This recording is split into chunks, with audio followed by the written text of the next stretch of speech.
పెద్ద బాల శిక్ష అంటే నాకేం గుర్తొస్తుంది అంటే బల్లి శాస్త్రం ఒకటి గుర్తుంది, ఇంకొకటి నజబజ జజరా. సో పెద్ద బాల శిక్ష అంటే మీకేం గుర్తొస్తుంది? చాలా సార్లు పెద్ద బాల శిక్ష గుర్తొచ్చేది.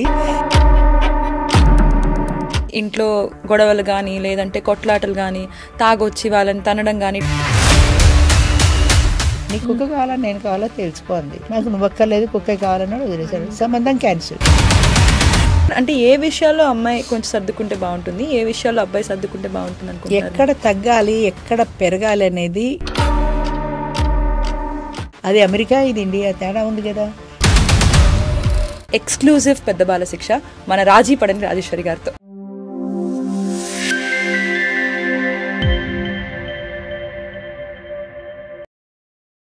అందరికీ నమస్కారం, welcome to Dhatri TV. 1980s ముందు జీవితానికి పాఠాలు నేర్పించడానికైనా భవిష్యత్తుకి బాటలు వేయడానికైనా దేనికైనా సరే అందరికీ గుర్తొచ్చేది పెద్ద బాల శిక్ష. ఈ తరంలో పెద్ద బాల శిక్ష లేనే లేదు. ఒకవేళ ఉన్నా చదివే ఓపికైతే ఎవరికీ లేదు. అప్పటిలా బోధించే గురువులు లేరు, ఇప్పుడు అలా పాటించే శిష్యులు కూడా లేరు. కానీ ఈ తరానికి కూడా పెద్ద బాల శిక్ష ఎంతో అవసరం. ఎందుకంటారా? తప్పు చేస్తున్నప్పుడు వద్దు అని వాదించడానికి, తడబడుతున్నప్పుడు తోడుగా ఉండి నిలబెట్టడానికి, తల్లడిల్లిపోతున్నప్పుడైతే కొండంత ఓదార్పుని కూడా ఇవ్వడానికి. అలాంటి పెద్ద బాల శిక్ష మనకెంతో అవసరం. అందుకని మన ధాత్రి ఎక్స్క్లూజివ్ పెద్ద బాల శిక్ష మన రాజీ పడని రాజేశ్వరి గారితో. నమస్కారం రాజేశ్వరి గారు. నమస్కారం మహేష, ఎలా ఉన్నారు? బాగున్నాను. మా ఛానల్ అయితే మిమ్మల్ని మామూలుగా అసలు ఏంటో మా ఇంట్లో వ్యక్తిలా ఫీల్ అయిపోతున్నారు అందరూ, మన ఆడియన్స్. చూస్తున్నారా? చూస్తున్నారు. సరే, నీకు నాకు ఇంత వయసు గ్యాప్ ఉంది, అయినా అది ఎట్లా కలిసిపోయిందో అసలు ఆ డిఫరెన్స్ కూడా తెలియదు. ఏదో మాట్లాడుకుంటున్నాం, అందరూ బాగా కనెక్ట్ అవుతున్నారు. ఓకే, అందుకని ఇప్పుడు పెద్ద బాల శిక్ష అంటే నాకేం గుర్తొస్తుంది అంటే, నేను 90s లో పుట్టాను, నేను అది చివరాకర్లో ఉన్నట్టుంది అప్పుడు దాన్ని. సో 1990s లో ఏం చదివానంటే, నేను అది బల్లి శాస్త్రం ఒకటి గుర్తుంది, ఇంకొకటి నజబజ జజరా, అది చంపకమాల గుర్తున్నాయి. కానీ అప్పుడు చెప్పేవాళ్ళు అనమాట నాకు, పెద్ద బాల శిక్షలో ఏం క్వశ్చన్ ఉన్నా దాంట్లో ఆన్సర్ ఉంటుంది అని చెప్పేవాళ్ళు. సో పెద్ద బాల శిక్ష అంటే మీకేం గుర్తొస్తుంది?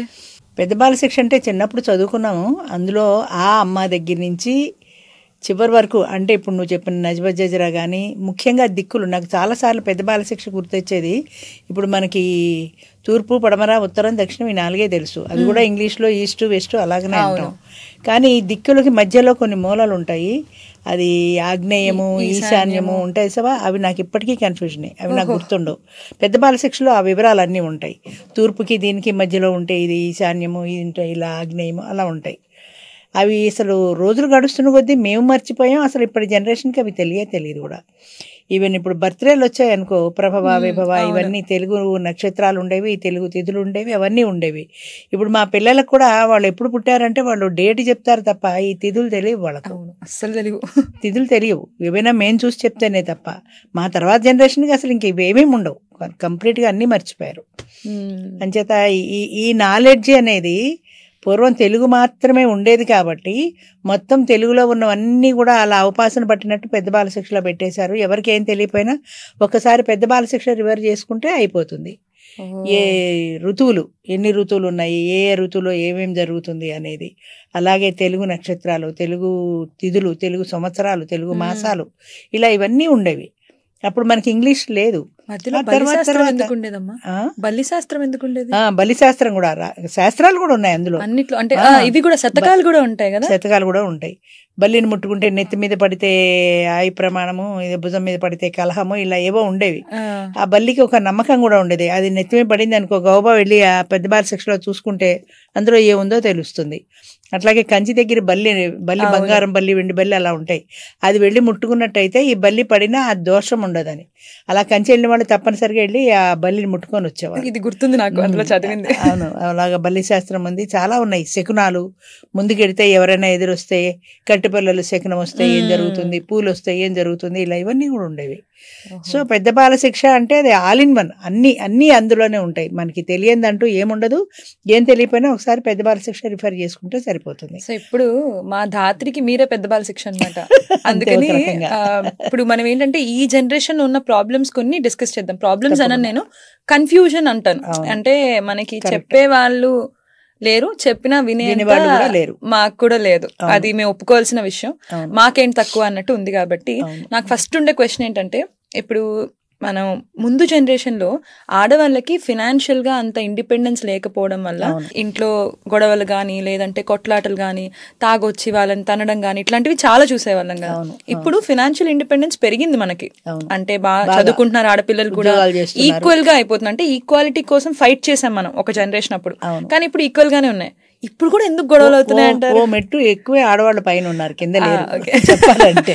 అది ఎందుకంటే గొడవలు చిన్నప్పుడు, అంటే మా రోజుల్లో, మేము చిన్నపిల్లలుగా ఉన్న రోజుల్లో అది పెళ్ళి అంటే చిన్నప్పుడే అయిపోయేవి, బాల్య వివాహాలు ఎక్కువ ఆ రోజుల్లో. తర్వాత చిన్నప్పటి నుంచి కూడా మాకు మా అమ్మమ్మలు వాళ్ళు చెప్పేవారు, కూర్చోబెట్టి తోటకూర గింజలును నల్లపూసలు కలిపేసి అందులోంచి నల్లపూసలు తీసి గుచ్చమనేవారట. అంటే ఇలా తల ఉంచుకోవడం అలవాటు అవుతుంది కదా, అలా ఉంచుకొని గుచ్చుతారని. అంటే చిన్నపిల్లలకి తల ఉంచుకొని కూర్చోవాలని కూడా తెలియదు కదా, అంచేత అలా అలవాటు అవుతుంది.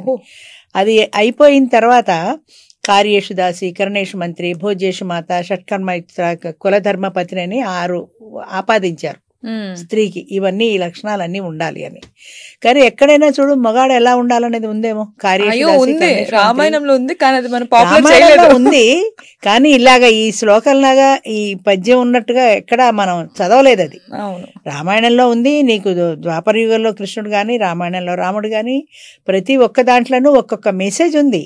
కానీ ఆ మెసేజ్ ఎవరు పాటిస్తున్నారు? అది పాపులర్ అది ఎవరు అసలు దాన్ని తొక్కేశారు. రామాయణంలో రాముడు ఏకపత్ని వ్రతుడు, ఆయనకి ఒక భార్యే. అదే ద్వాపర యుగం వచ్చేప్పటికి ఆయనకి 8 భార్యలు. ఏంటి ఈ డిఫరెన్స్ ఎందుకు వచ్చింది అంటే, యుగాలను బట్టి యుగ ధర్మాలు మారుతాయి.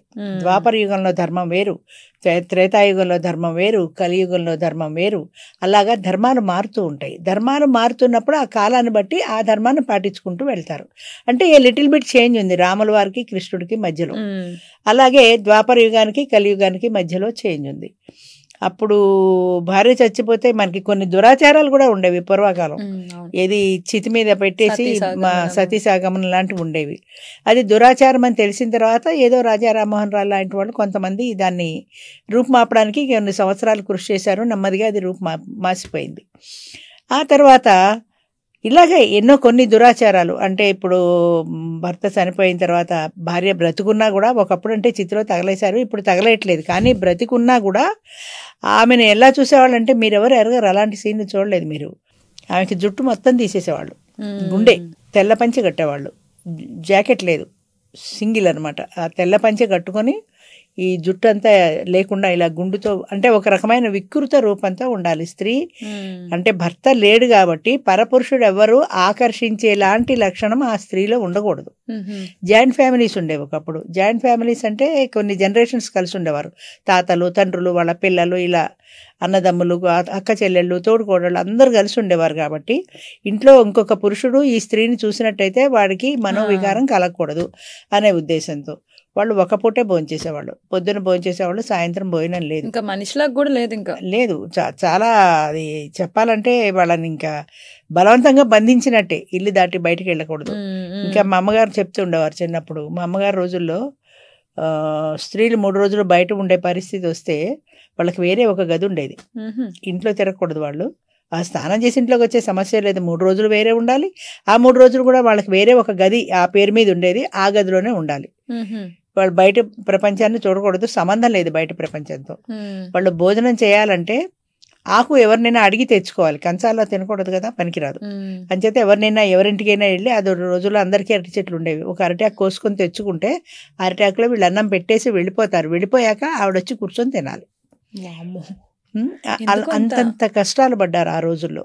మా అమ్మగారు చెప్తుండేవారు, ఆవిడకి కోపం వచ్చి రోజు ఆకు అడుక్కోవడానికి ఎవరింటికి పోతామని ఓ రోజు ఆకు కొనుక్కొని 3 ముక్కలు చేసుకుని పగలై తినేవారు, సాయంత్రం తినేవాళ్ళు కాదు ఆవిడ. మళ్ళీ సాయంత్రం తింటే ఇంకొక ఆకు ఖర్చు అవుతుందని మళ్ళీ బయటికి వెళ్ళి అడగాలి అని. సో అంత భయంకరమైన రోజులు అనుభవించారు ఆ రోజుల్లో. కాలం మారుతున్న కొద్దీ చదువులు, ఇక చదువులకు వస్తే అసలు చదువులే లేవు. చదువులు ఎక్కడున్నాయి? మహా అయితే ఈ పెద్ద బాలశిక్ష చదివేవారేమో, అంత తప్ప స్కూల్కి వెళ్ళడం చదువుకోవటాలు అన్నవి లేవు. లేకపోవడంతో ఆర్థిక స్వతంత్రం కూడా లేదు. ఆర్థిక స్వాతంత్రము లేదు. ఒకవేళ ఏదైనా భర్త ఏదైనా అన్నా కూడా భరించడమే తప్ప బయటికి రావడం తెలీదు.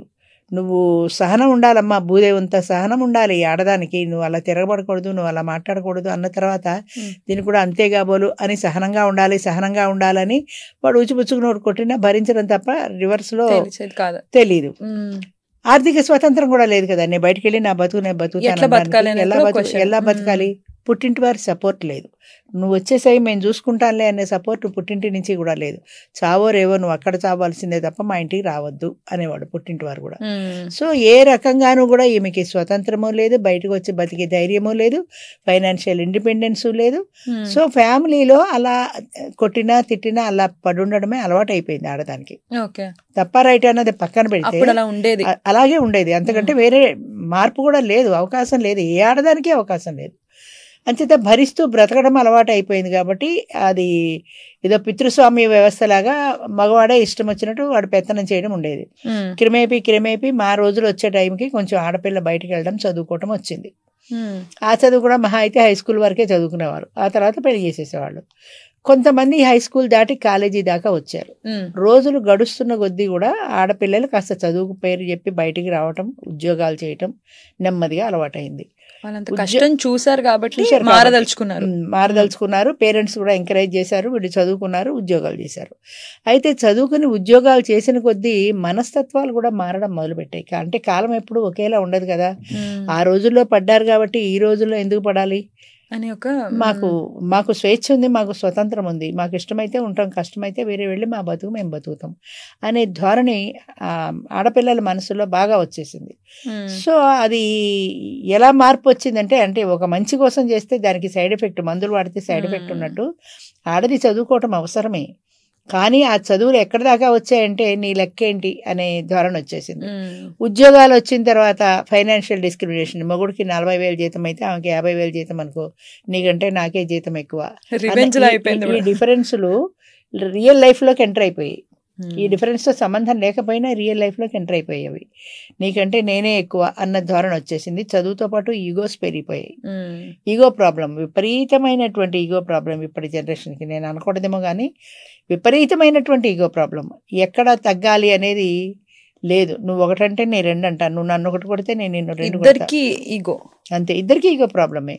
నేను చిన్న ఎగ్జాంపుల్ చెప్తాను, ఎక్కడో చెప్పాను కూడా. ఇది ఎవరికో ఒక పిల్లలకి పెళ్లి సెటిల్ అయింది. ఈ రోజుల్లో ఫోన్లు వచ్చాక పెళ్లి కొడుకు పెళ్లి కూతురు పెళ్లి అయ్యేదాకా మాట్లాడుకుంటుంటారు కదా, ఫోన్లలో మాట్లాడుకుంటుంటారు. అబ్బాయి వాళ్ళ ఇంట్లో కుక్క పిల్ల ఉంది. అబ్బాయి వాళ్ళకి కుక్క పిల్లని పెంచడం అలవాటు. అబ్బాయి ఫోన్ చేస్తే అస్తమానం మా జిమ్మి ఇది చేస్తుంది అది చేస్తుంది అని కుక్క ముచ్చట్లు చెప్పేవాడు. ఈ అమ్మాయి కుక్కలంటే ఇష్టం లేదు. అంచేత విని చివరికి ఒళ్ళు మండి ఒక రోజు అంది, నా కుక్కలు అంటే ఇష్టం లేదు, నా కుక్కల గురించి చెప్పుకో అంది.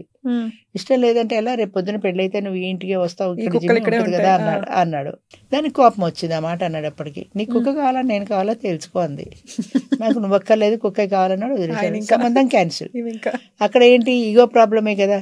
కూర్చుని ఆ కుక్క సంగతి ఏం చేద్దామో అని కూర్చుని మాట్లాడుకుంటే సాల్వ్ అయ్యే చిన్న విషయానికి అక్కడ ఈగోలు వచ్చేసాయి. నీకు కుక్కే ముఖ్యమైతే నేను అక్కర్లేదంది, నా కుక్కే ముఖ్యం నువ్వు అక్కర్లేదని ఆయన అన్నాడు. అంతే, ఫట్ అయిపోయింది. అలాంటి ఇవి కోకొల్లలు. చిన్న చిన్న విషయాలకి సర్దుబాటు అనేది లేకుండా పెద్దవాళ్ళు ఉన్నారనుకో, ఇంత కుక్క గురించి మీరెందుకే పెళ్లి మానుకుంటారు, ఇంత ప్రయత్నం చేసుకున్న తర్వాత అని వాళ్ళంటే, నాకు అనవసరం, నాకు ఇష్టం లేదు పెళ్ళి, నీకు ఇష్టమైతే చెప్పు, లేదంటావా నేను ఇంటికి వెళ్ళిపోతాను, నేను ఉమెన్స్ హాస్టల్లో ఉండి నా బతుకు నేను బతుకుతా, అసలు నువ్వు వద్దంటే మీ ఇంటికే రాను అన్న ధోరణే ఆడపిల్లల్లో బాగా వచ్చింది. అంటే ఆర్థిక స్వాతంత్రం ఎప్పుడైతే వచ్చిందో దాంతోపాటు వచ్చే అవలక్షణాలు కూడా వచ్చేసాయి. కామెంట్ చేయకూడదు కానీ, అంటే స్వతంత్రం ఉంది, స్వేచ్ఛ ఉంది, నాకెవరి సపోర్టు అవసరం లేదు, నా బ్రతుకు నేను బతకగలను. ఇక అలాంటప్పుడు నీ మాట నేనెందుకు వినాలి, నా ఇష్టం వచ్చినట్టు నేను ప్రవర్తిస్తాను. మా మేనేజర్ చెప్తుండేవాడు, రాత్రి 11 తర్వాత మీరు రోడ్డు మీదకి వెళితే హైదరాబాద్లో మీరు మరో ప్రపంచం చూస్తారు అనేవాడు. ఏ సినిమాకైనా వెళ్ళి 10-10:30కి ఇంటికి వస్తుంటే ఐస్ క్రీమ్ ఉండేది, న్యాచురల్ ఐస్ క్రీమ్ అని. ఆ బయట అక్కడ కూర్చుని అబ్బాయిలు అమ్మాయిలు ఐస్ క్రీములు తింటూ కబుర్లు చెప్పుకుంటూ ఉండేవాడు. అబ్బాయిలు అమ్మాయిలు తప్ప నా ఏజ్ వాళ్ళు ఎవరు ఉండరు అక్కడ, అందరూ యంగ్స్టర్సే ఉంటారు. ఎందుకనంటే ఆ టైంలో కబుర్లు చెప్పుకుంటూ ఉండేది వాళ్ళే, బాయ్ ఫ్రెండ్ గర్ల్ ఫ్రెండ్, అంతే, రెండే. ముసలాళ్ళు ఎవరు కావాలి, ముసలాళ్ళ మీద ఇంట్రెస్ట్ కూడా లేదు వాళ్ళకి. అంచేత ఎంతసేపు ఎక్కడికి వెళ్ళు, రోడ్డు మీద అన్నీ ఇవి ఉంటాయి, దీన్ని ఏమంటారు, బళ్ళు ఉంటాయి, బయట ఫుడ్ అమ్మేవి. ఆడ కూర్చొని చాట్ బళ్ళు అవి ఉంటాయి, ఆ చాట్ తీసుకుంటూ చాటింగ్ చేసుకుంటూ కబుర్లు చెప్పుకుంటూ అంతే. అంటే ఇప్పుడు ఇలా వచ్చింది అర్థమైంది మనకి, అంటే ఇది సైడ్ ఎఫెక్ట్ అయింది ఇద్దరికిను, సేమ్ ఇష్యూ మోస్ట్లీ ఫినాన్స్ దగ్గరే ఒక ఇష్యూ స్టార్ట్ అవుతుంది అంటున్నారు కదా. అది అంటే మీరు చూస్తున్నారు కాబట్టి ఏదైనా ఒక సొల్యూషన్ ఉంటుందంటారు, అంటే ఎలాంటి వాటిల్లో సర్దుకోవాలి? ఇప్పుడు ఒక టైంలో అమ్మ అందరూ ఏంటంటే అది ఒకదాని కిందకే తెస్తున్నారు, అమ్మాయిలకి ఇలా ఈగో వచ్చిందనో, అటువైపు కూడా ఉండుండొచ్చు కదా. ఇప్పుడు మీరు అన్నట్టు ఒక్కొక్క విషయంలో రెండు వైపులు ఉండుండొచ్చు కదా. సో ఇలాంటి వాటికి ఎక్కడ అంటే ఏ విషయాల్లో అమ్మాయి కొంచెం సర్దుకుంటే బాగుంటుంది, ఏ విషయాల్లో అబ్బాయి సర్దుకుంటే బాగుంటుంది అనుకుంటున్నారు? ఎక్కడ తగ్గాలి ఎక్కడ పెరగాలి అనేది it depends upon the individuals. అంటే ఒక పరిస్థితి వచ్చినప్పుడు ఆ పరిస్థితిలో ఎవరు తగ్గాలి, నేనెందుకు తగ్గాలి అని అబ్బాయి, నేనెందుకు తగ్గాలి అని అమ్మాయి కాకుండా సిచ్యువేషన్ ఏంటి, సిచ్యువేషన్ బట్టి ఉంటుంది. ఇప్పుడు అబ్బాయి ఆఫీస్ నుంచి వచ్చాడు, ఏదో విసుక్కున్నాడు, కూర చేయలేదా అన్నాడు, నేను ఇప్పుడే వచ్చాను అలసిపోయినా నా ఆవిడ అంది, ఏం చేయాలి, కావాలంటే నువ్వు చేసుకో అంది, నన్ను చేసుకోమంటావా అని కోపం వస్తుంది. అక్కడి నుంచి మాట మీద మాట పెరిగిపోతుంది. స్విగ్గీలు బోలెడు ఉన్నాయి, ఓ స్విగ్గీకి ఆర్డర్ ఇచ్చుకోండి ఈ పూటకి, ఏదో ఒకటి కాంప్రమైజ్ అవ్వాలి కదా. కాంప్రమైజ్ అయ్యే మార్గాలు వెతకటం మానేసి నేను వెళ్ళిపోతున్నా అయితే పోతే పో అంతే, అక్కడతో పట్టు అయిపోతుంది. ఈ బ్యాగ్ సర్దుకుంటుంది, అమ్మాయి వెళ్ళిపోతుంది. ఆ పూట తినే కూర కోసమని ఇంత సమస్య వచ్చింది. ఈ పూటకు పచ్చడి వేసుకు తిందాలని అబ్బాయి సర్దుకోవచ్చు, లేదా ఏ స్విగ్గీ నుంచి ఆర్డర్ ఇస్తాను ఈమె చెప్పుకోవచ్చు, లేదా ఇద్దరం కలిసి బయటకు వెళ్ళి తిందామనుకోవచ్చు, స్విగ్గీకి ఆర్డర్ ఇచ్చుకోవచ్చు. ఇన్ని రకాల సొల్యూషన్స్ ఉన్నాయి, కానీ ఏ సొల్యూషన్ మీదకి మైండ్ వెళ్ళదు. నేను మా వాళ్ళకు కూడా అదే పదే చెప్తాను, ఒక సమస్య వచ్చినప్పుడు దానికి సొల్యూషన్ కూడా ఉంటుంది. మనం ఆలోచిస్తే, మనం ఆలోచించి ఆచరిస్తే, మనం ఏమీ ఆలోచించం, అసలు మనం ఆ వైపుకే వెళ్ళాం. నాకు ఇలా కావాలి అంతే, ఇదొకటే అంతే. నాకు కాఫీ కావాలంటే కాఫీయే, నీకు కాఫీ దొరకదు. ఇప్పుడు నేను ఆర్తికి వెళ్తాను, నాకు కాఫీ దొరకదు, దారిలో ఒక టీ తాగుతాం, ఏదో ఒకటి. ఇప్పుడు నీకు తాగడమే ముఖ్యమైనప్పుడు కాఫీ బదులు టీ తాగు, లేదు నాకు తాగితే కాఫీయే తాగుతా లేకపోతే మానేస్తానంటావా, మానేసుకొని కూర్చో. ఏదో ఒకటి కావాలి కదా, మానేసన్నా కూర్చోవాలి, టీ అన్న తాగాలి. నేను మానను, నాకు కాఫీయే కావాలి అంటే ఎలా వస్తుంది? అంటే పరిస్థితులను బట్టి సర్దుకోవటం అనేది మనిషికి తెలియాలి. అది ఎక్కడి వరకు మనం వెళ్ళొచ్చు, ఎక్కడ మనం ఆగిపోవాలి, ఎక్కడ మనం తగ్గాలి అనేది. తగ్గితే ఏం కాదు, కానీ అక్కడ ఎందుకు తగ్గాలి అన్న ధోరణి వచ్చేసింది. ఆడపిల్లలకైనా మగపిల్లలకైనా సరే, మగవాడైనా సరే అది విసిగి వచ్చింది కదా, ఇప్పుడు వండమంటే ఏం వండుతుంది అనుకొని కొంచెం తగ్గచ్చు కదా. ఫారెన్లో ఉన్నారు, ఉద్యోగం చేసుకుంటున్నారు అబ్బాయి అమ్మాయి, ఈ పని వాళ్ళు ఉండరు కదా, అన్ని పనులు వాళ్ళే చేసుకోరు కదా. ఓసారి పిల్లాడి తల్లి ఫోన్ చేసింది, ఏం చేస్తున్నావురా అని. ఏం చేస్తున్నావు అంటే టాయిలెట్ శుభ్రం చేస్తున్నానని చెప్పాడు వాడు. ఇంత బతికి టాయిలెట్ శుభ్రం చేస్తావా, నీకు సిగ్గు లేదా? అదేం చేస్తుంది అంటే ఇవాళ దానికి డ్యూటీ అమ్మ, దాని టైంలో అది చేస్తుంది, నా టైంలో నేను చేస్తాను, ఒక వారం అది చేస్తుంది, ఒక వారం నేను చేస్తాను, అలా ఇద్దరం షేర్ చేసుకున్నాం అన్నాడు. వాళ్ళు బాగానే ఉన్నారు, షేర్ చేసుకున్నాం. ఈవిడికి వచ్చింది, చీచీచి నేను ఎంత గారాభంగా పెంచావు, నేను అలా పెంచావు, నేను ఇలా పెంచావు, టాయిలెట్లు కడిగే స్థితికి దిగజారిపోయావా, దానికి చెప్పలేవా, నువ్వెందుకు కడగాలి, అదే కడుక్కోవాలి, మీ నాన్న కడుగుతారా మన ఇంట్లో అని ఏదో మొదలెట్టింది. కాంప్రమైజ్ అంటే కాంప్రమైజ్ కాదు, కంపారిజన్. మీ నాన్న ఇక్కడ కడుగుతున్నారా, నేనే కడుగుతున్నా, అలాంటప్పుడు నువ్వెందుకు కడగాలి, నీ భార్య కదా కడగాలి. అది అమెరికా, ఇది ఇండియా, తేడా ఉంది కదా. ఆ ఆలోచన లేదు ఆవిడకి. వాడికి కూడా అనిపించింది, అవును అమ్మ కరెక్టే చెప్పింది, నేను ఎందుకు కడగాలని. సాయంత్రం ఇంటికి వచ్చాక వాళ్ళ ఆవిడ వేసుకున్నాడు, ఆవిడతో గొడవ ఎక్కువైపోయింది. ఆ గొడవ ఎక్కడ దాకా వెళ్ళిపోయిందంటే వాళ్ళు విడిపోయేదాకా వెళ్ళిపోయింది. విడిపోయారా, ఆవిడ ఇండియా వచ్చేసింది, వాడు అమెరికాలో దొడ్లు కడుక్కుంటాడో ఏం చేస్తున్నాడో ఒకడు కూర్చున్నాడు. అంటే అంత చిన్న విషయానికి కూడా వీళ్ళు ఒప్పుకోరు, వీళ్ళు ఒప్పుకున్నా వాళ్ళు ఒప్పుకోరు, పేరెంట్స్ ఒప్పుకోరు. అప్పుడు ఈ కౌన్సిలర్ ఏం చేసిందంటే, కొన్నాళ్ళ దాకా అసలు మీరు మీ పిల్లలతో మాట్లాడకండి, ఈ అమ్మాయిని అమెరికా వెళ్ళిపో, నువ్వు ఎవరి డ్యూటీలు వాళ్ళు, ఎవరి పనులు వాళ్ళు చేసుకోండి, ఇదివరకుట్లాగే మీరు మీ పేరెంట్స్తో మాట్లాడకండి కొన్నాళ్ళు, కనీసం కొన్నాళ్ళు మాట్లాడకండి సర్దుకునే వరకు. అంటే ఈ ముసలోళ్ళు ఆగరు కదా, అయ్యో మా అబ్బాయి ఏమైపోయాడు, అయ్యో మా అబ్బాయి ఏమైపోయాడు, అయ్యో మా అమ్మాయి ఏమైపోయింది అని కొట్టు చచ్చిపోయేవారు. అంచేత చిన్న విషయాలకి కూడా మనం కొట్టుకోకూడదు, మనకి ఎవరైనా చెప్పినా మనం వినకూడదు. అది పేరెంట్ అవ్వచ్చు, ఫ్రెండ్ అవ్వచ్చు, ఎవరైనా కావచ్చు. కానీ ఎక్కడ మనం పెరగాలి, ఎక్కడ తగ్గాలి అనేది మనకి తెలియాలి. సిచ్యువేషన్ బట్టి మారాలి. ఆ మార్పు అనేది లేక ఎందుకు ఇప్పుడు పెళ్లి చేసుకుని సంవత్సరం ఫస్ట్ యానివర్సరీ అవ్వకుండా విడిపోతున్నారు. పెద్ద మితిమీరిన సమస్యలు ఏమీ లేవు, కూర్చుని మాట్లాడితే చాలా చిన్న సమస్య ఇది. కానీ అది చిన్న సమస్య అని మనం అంటున్నాం, వాళ్ళకి మాత్రం అది చాలా పెద్ద సమస్య. చేత కాంప్రమైజ్ అవ్వడం అనేది నేర్పించాలి పిల్లలకు కూడా మనం. ఎవరు వింటారు? నేర్పించాలి. ఎవరు వింటారు? 3 ఏళ్ల పిల్లల్ని కూడా ఈ గౌన్ వేసుకోమంటే ఇస్త్రీ కొడుతున్నారు వాళ్ళు. నేను ఈ గౌన్ వేసుకోనని. వాళ్ళకి అంటే స్వతంత్రము ఇష్టము అనేవి జనాల్లో ఎక్కువైపోయాయి. కొంచెం కంట్రోల్డ్ గా ఉండాలి. అది ఎంతవరకు ఉండాలనేది బౌండరీ తెలియాలి, మనకి తెలియాలి. ఇప్పుడు స్వేచ్ఛ స్వతంత్రం అని మాట్లాడుకుంటాం. స్వేచ్ఛ అంటాం, స్వతంత్రం అంటాం. ఏమిటి తేడా రెండింటికి? స్వతంత్రం అంటే నీకు ఎక్కడి వరకు దానికి ఒక పరిమితి ఉంది. ఇప్పుడు నేనున్నాను, ఫుల్ సౌండ్ పెట్టుకుని రేడియో పెట్టుకున్నాను, నాకు స్వతంత్రం, నా ఇల్లు నా ఇష్టం అని. కానీ పక్క వాళ్ళకి అది డిస్టర్బెన్స్. వాళ్ళకి వచ్చే సౌండ్ తగ్గించుకోమంటారు. అది పక్క వాళ్ళకి డిస్టర్బెన్స్ లేకుండా నువ్వు పెట్టుకో. ఇది ఈ స్వతంత్రం దాటితే స్వేచ్ఛ. అది ఆ స్వేచ్ఛ నాకు టీవీ పెట్టుకునే స్వేచ్ఛ లేదా అని అడుగుతాం. స్వేచ్ఛ లేకపోవడం కాదు, అవతల వాళ్ళకి డిస్టర్బెన్స్. అంటే నీకు హక్కుతో పాటు బాధ్యత కూడా ఉంది. చిన్నప్పుడు 6వ క్లాసులో 7వ క్లాసులో చదువుకున్నాం హక్కులు బాధ్యతలు, బొమ్మ 1 రూపాయి నాణానికి బొమ్మ బొరుసులు లాంటివి అని. నీకు స్వేచ్ఛగా పెట్టుకునే హక్కు ఎలా అయితే ఉందో అవతల వాళ్ళని ఇబ్బంది పెట్టుకోవాల్సిన బాధ్యత కూడా ఉంది. బాధ్యతను మర్చిపోతున్నాం, హక్కుల కోసం పోరాడుతున్నాం. అంటే ఒక లైన్ లో చెప్పేశారు. అయితే అందుకే మెయిన్ గా గొడవలు. నిజం, హక్కుల కోసం పోరాటమే తప్ప మన బాధ్యత అనేది మర్చిపోతున్నాం అక్కడ. ఇది కూడా మన బాధ్యత. అది కూడా అది ఉంటూ హక్కు నీకుంది, పెట్టుకునే హక్కు. కానీ యువతల వాళ్ళని డిస్టర్బ్ చేయకుండా. డీజేలు ఉన్నాయి ఇప్పుడు పెళ్లిళ్ళలో, అక్కడ డీజేలు పెడతారు.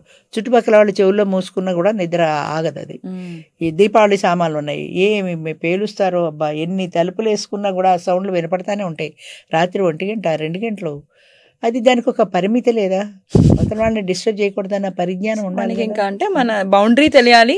మనం కొంచెం రెస్పాన్సిబిలిటీ చూసుకొని ఎక్కడ కొంచెం తగ్గి సర్దుకుంటూ ఎక్కడ తగ్గాలి, ఎక్కడ పెరగాలి అనేది తెలియాలి. అది తెలియదు. పవన్ కళ్యాణ్ గారి డైలాగ్ కాదు అది, లైఫ్ కూడా చాలా ఇంపార్టెంట్ అంటారు. అంతే కదా. ఓకే అమ్మా, అయితే క్లియర్ గా చెప్పారు మీరు. అంటే ఎందుకు గొడవలు అవుతున్నాయని అప్పటి నుంచి స్టార్ట్ చేసి ఇప్పటి వరకు. వెరీ గుడ్ కాన్వర్సేషన్ అమ్మా. Thank you so much. Thank you అమ్మా.